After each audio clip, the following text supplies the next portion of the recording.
Salut à tous et à toutes et bienvenue dans ce nouveau tutoriel dans lequel je vous propose de découvrir le monde merveilleux du remarching. Ce tuto sera en deux parties. Dans la première, je vous expliquerai les fondamentaux de cette technique et dans la deuxième partie, nous coderons notre propre remarcher et verrons quelques techniques avancées.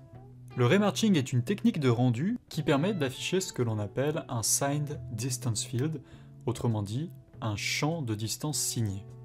On parlera aussi de Signed Distance Function, ou tout simplement de SDF.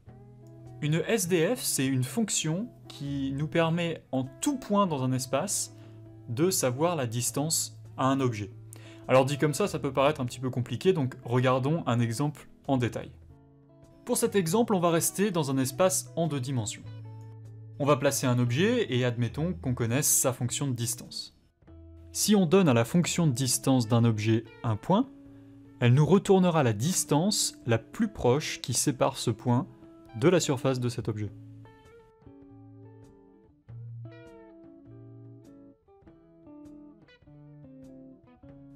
Mais au fait, la fonction de distance de cet objet, c'est quoi? Eh bien, je vous avoue que là, dans ce cas-là, ça serait un petit peu compliqué de la déterminer, donc on va se pencher sur un cas un petit peu plus simple, celle du cercle.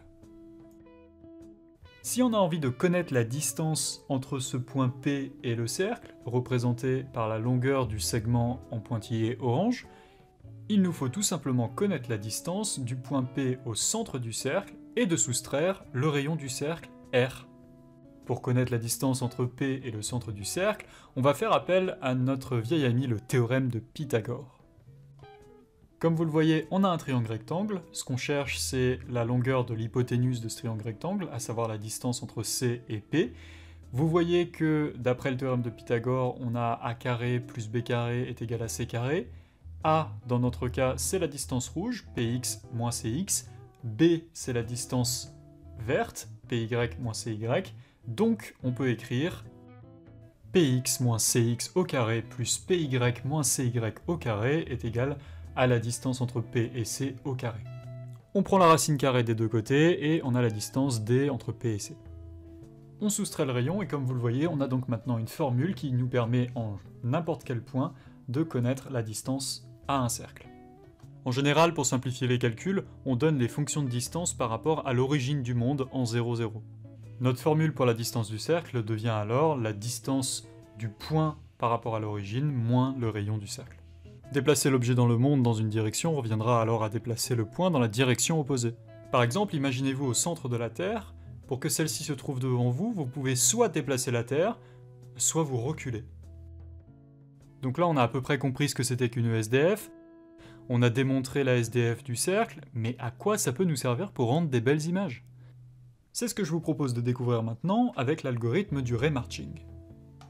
Ici, à gauche, vous avez un écran composé de pixels. Alors oui, il n'y en a pas beaucoup, mais c'est pour l'exemple. Et à droite, on a représenté la situation vue de dessus, c'est-à-dire le trait orange que vous voyez correspond à l'écran, mais vu de dessus. Et le point blanc, c'est notre œil. Le but du jeu, ça va être de colorer nos pixels.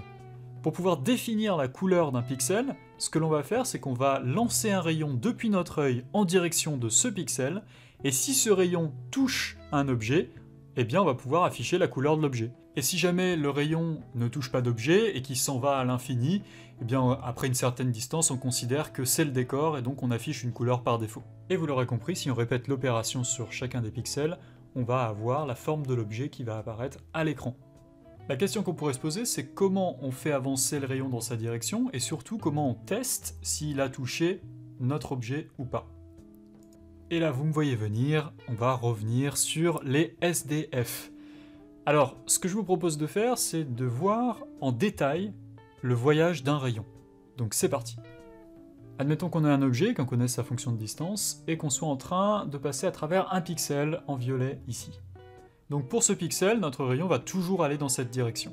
On va maintenant utiliser la fonction de distance pour connaître la distance entre le point auquel on se trouve actuellement, c'est-à-dire notre œil, et l'objet. On va faire grandir notre rayon de cette distance-là. Vous voyez que, pour l'instant, notre rayon n'a pas encore touché l'objet. On va répéter l'opération, sauf que maintenant on aimerait connaître la distance à partir de ce nouveau point qui se trouve au bout du rayon. On ajoute cette distance à notre rayon. et on recommence cette opération de nouveau.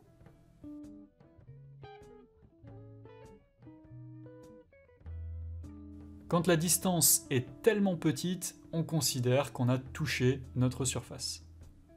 On peut maintenant colorer le pixel qui correspond à ce rayon. Ou bien faire d'autres choses, mais ça sera pour un petit peu plus tard. Je ne sais pas vous, mais la beauté de cet algorithme m'émerveille. Ah oui, et une dernière chose, pourquoi parle-t-on de distance signée? Si l'on se replace dans l'exemple du cercle, vous voyez que la distance D, du point P à l'origine, est plus petite que le rayon. Dans ce cas-là, la formule D-R nous donne un nombre négatif. D'où la notion de signe. Si la distance est négative, c'est qu'on est à l'intérieur d'un objet, si la distance est positive, on est à l'extérieur. C'est tout ce que j'ai envie de vous expliquer pour l'instant. Dans les vidéos qui vont suivre, on va aller sur le site ShaderToy écrire notre premier remarcher. A tout de suite! Si cette vidéo vous a plu, n'hésitez pas à vous abonner à la chaîne si ce n'est pas déjà le cas, comme ça vous resterez informé des prochaines vidéos qui vont suivre. À la prochaine!